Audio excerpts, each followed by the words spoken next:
Tonight at 7, a deep dive into this weekend's assassination attempt against President Trump and its impacts on Decision 2024. Thanks for joining us on this Monday, everybody. I'm Corey Smith. Saturday's shooting at Trump's campaign rally in Butler, Pennsylvania has cast a long shadow of the Republican National Convention in Milwaukee, Wisconsin. The conversation surrounding the race for the White House has changed, but the man at the top of the GOP's ticket has not. For a third time, Donald Trump has been formally nominated as the Republican nominee for president. With that nomination comes a new name on the ticket, as Trump has declared Senator J.D. Vance of Ohio as his vice presidential pick. The former president also got a victory in court today after a federal judge in Florida dismissed the former president's classified documents case, citing concerns with the appointment of special counsel Jack Smith. Smith, for his part, says he plans to appeal today's legal win for Trump. We have live team coverage for you from the convention to Pennsylvania and back here in Boston. We begin with Kirsten Glavin. She is live in Pennsylvania for us with the very latest on the investigation into the assassination attempt and the gunman. Kirsten? Well, Corey, still an active investigation out here. The shooter lived in this home right over here. You can see it is blocked off by caution tape. We're told investigators have been looking through the 20-year-old's social media and cell phone, and that his family has been cooperating with investigators.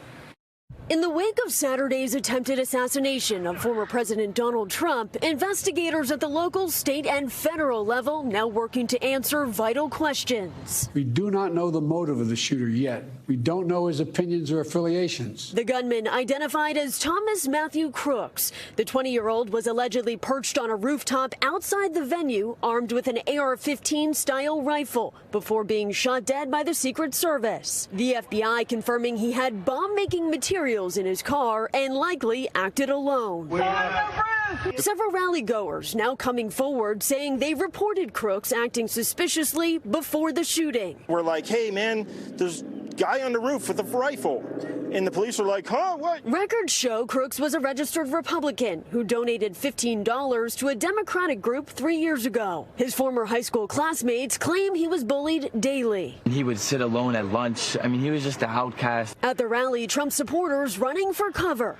50-year-old Corey Comprator, a former firefighter, fatally shot while shielding his family. My thought, how do we get people out?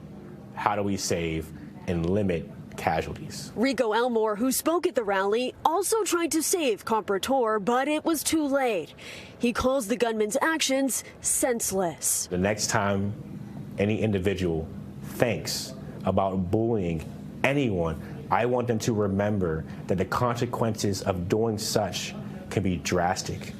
It can all go to someone being killed to relieve their frustration and their anger. And that is not the America that we need to raise our kids in today. Now, 2 other men were injured on Saturday. We're told they are in stable condition this evening. We've been talking to people from all over the state for the past couple of days, and they all seem to agree that it's going to take the community at large quite a bit of time to heal from everything that's transpired here. We're live in Bethel Park, Pennsylvania. I'm Kirsten Glavin, NBC 10 Boston.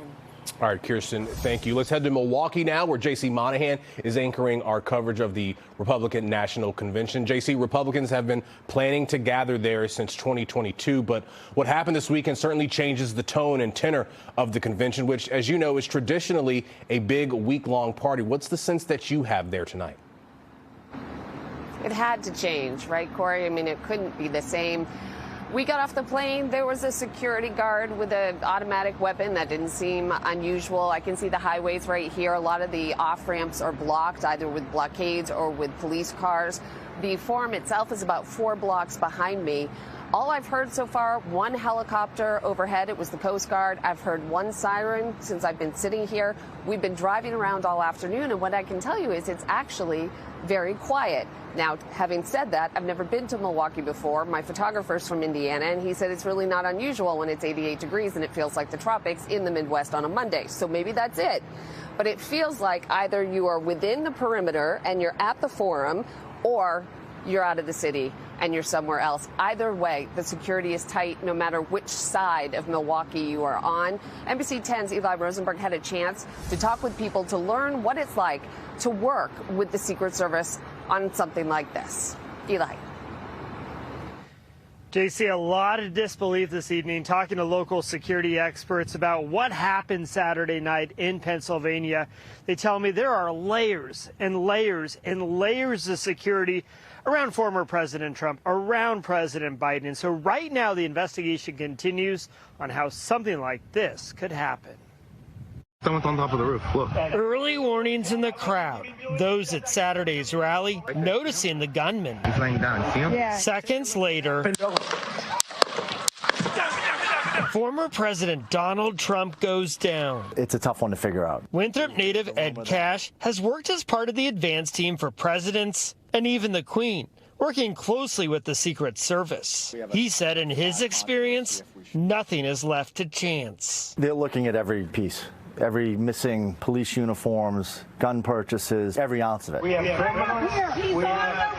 The focus now, how is that gunman able to get on the roof of this glass research company? Two sources telling NBC News that roof was identified as a potential vulnerability. Having worked with the Secret Service on many events, to include the inauguration back in 2009, they rely heavily upon local law enforcement to supplement their security responsibilities. The roof, according to the Secret Service, was under the jurisdiction of local police, a common practice, experts tell us. Even so, they add, at the end of the day, the Secret Service should have ensured everything was covered before Trump hit the stage. One of the problems on these events is that you have so many different departments. So the coordination and collaboration between the agencies can become very difficult. And talking with Cash, the advance team member from here in Winthrop, he says, expect changes almost overnight when we talk about these outdoor rallies, including the possibility of installing bulletproof glass between those in the audience and the speaker as another layer of security. Live in Winthrop, Eli Rosenberg, NBC 10 Boston. Eli, thank you. Joining me here in Milwaukee, NBC 10 political reporter Matt Pritchard. Matt, I've been mentioning I'm outside the perimeter. You've got the great seat. You're inside the forum. We heard Donald Trump announce earlier today that his vice presidential pick is J.D. Vance, Ohio Senator, first-term Ohio Senator. What do we know about him? Yeah, JC, of course, we've learned, as you mentioned there, this is Ohio Senator. He's been there one term. He rose up out of poverty to reach that pinnacle of the political career. And so there's a lot of people who see that as a positive, but of course there are negatives as well. We'll get into it in just a second, but I'll just give you a look out here over the convention floor at the moment. You can see many of the delegates have moved back onto the floor at this point as the evening's festivities are about to get underway. But let's talk a little bit more about J.D. Vance. Rank and file Republicans as well as delegates are calling Vance a strong pick for Donald Trump, especially with that life story I mentioned of rising out of poverty and making his way to the U.S. Senate. That said, there's also been those criticisms. Vance previously panned Trump as cultural heroin and apparently couldn't understand why anyone would want to vote for him. Since then, he's done somewhat of a 180 and now supports the former president. Those I spoke with gave mixed reactions to his pick, including Vivek Ramaswamy, who was thought to be on the list of potential VP picks. Well, it wasn't my first pick. I mean, I'm a human being, you know. I think anybody who is serious in American politics who was asked, who would have been asked, would have said yes. I would have said yes if asked too. But I do think he can certainly contribute and add value, and I'm pretty pumped about our opportunities in November, and he'll be a big part of that. All those opinions aside, the pick has been made. Donald Trump, J.D. Vance on the 2024 ticket for the GOP. And by the way, we'll hear from J.D. Vance on Wednesday here at the RNC. J.C. Matt, we look forward to hearing more from you over the course of the week, and we will be back a little later in this half hour. But right now, I want to toss it back to my co-anchor, Corey Smith, in the studio. Hi, Corey. Thank you very much, JC. We appreciate that. We will check in with you soon. So since Saturday, President Biden has received criticism for recently telling donors that, quote, it's time to put Trump in the bullseye. He says he meant the campaign should focus more on Trump's record. The topic came up tonight in an interview with Lester Holt, part of which just aired on NBC Nightly News. Have you taken a step back and done a little soul searching on things that you may have said that could incite people who are not balanced? How do you talk about the threat to democracy, which is real, when a president says things like he says? Do you just not say anything because it may incite somebody? I have not engaged in that rhetoric. Now, my opponent is engaged in that rhetoric. He talks about there'll be a bloodbath if he loses. All right, joining me now is NBC 10 Boston political commentator and my At Issue co-host, Sue O'Connell. Sue, from this weekend's shooting to last month's debate, the president has had a lot of new curves on his road to the White House. After what we've seen so far from his interview with Lester Holt, how does he retake this narrative, a narrative that is not Biden should get out of the race? It's going to be difficult for him, Corey. I've talked to a number of folks in the Democratic Party, some analysts, some politicos, some elected officials who are still having conversations about what they can do to replace Joe Biden on the ticket. Obviously, you know, Biden's going to keep being Biden. He's going to stay on the talking points that have gotten him elected, the career that he has over decades and decades, but they can't unsee the debate performance. So I think there's a beat here folks are taking, as they should, regarding the tragedy that happened on Saturday. And the RNC is going to take up a lot of oxygen for this week, but I don't think Biden can do anything except continue being Biden and hope either he convinces people in the party. But if polls come out that show more than a small bounce for Trump after the Republican National Convention, and sadly after the tragedy, we can expect some positive poll numbers from that, unfortunately. I mean, unfortunately, because the tragedy happened. You know, Biden's just going to have to keep being Biden. As we mentioned earlier in the show, Donald Trump got another legal victory today. Judge Eileen Cannon down in Florida dismissing the classified documents case. That was going to have to be something that the party, the campaign was going to have to explain, because as many, even on the Republican side of things, said this was probably the most serious case that the former president was facing. What does this do for his campaign? Is it kind of a, glad we don't have to talk about that? Or are they going to have to answer the questions of the fact that this was a Trump-appointed judge who has basically let Donald Trump skate on what a lot of legal scholars are saying is sort of a thin concern about whether the appointment of Jack Smith was constitutional? Yep. So this is a bit of a wash on that front. I think for Trump, it's a big relief. He doesn't have to go to court. He doesn't have to prepare. He can say, you know, this is warfare, lawfare that they say. And for Biden and the Democrats, they can continue to say, look, this is the kind of more of this you can see if Trump gets reelected. And obviously the issues regarding Cannon's decision. So I think that this is a wash on that front, but it ain't over yet. All right. Sue, thank you so much for joining us. We appreciate it. Tonight, our special coverage of the Trump assassination attempt and the political impacts just days later continues. We are going to talk to many of the political movers in Massachusetts who are hoping to bolster support for Trump in the Bay State. They are in Wisconsin tonight as members of the Mass GOP attended the Republican National Convention. Also in Milwaukee, NBC 10 Boston political reporter Matt Pritchard and J.C. Monahan. They are anchoring our team coverage from the RNC. So let's go live to Milwaukee to J.C. It is a big week for Republicans nationwide, J.C. Oh, it absolutely is, Corey. I mean, this is how we do things in this country. We gather for these national conventions so that the people can vote in each party of who they want to have represent them in the general election. And that's what's happening here. We're ending the whole primary season, and it happened officially. Donald Trump is on the ticket officially with J.D. Vance as the Republican ticket for the November election.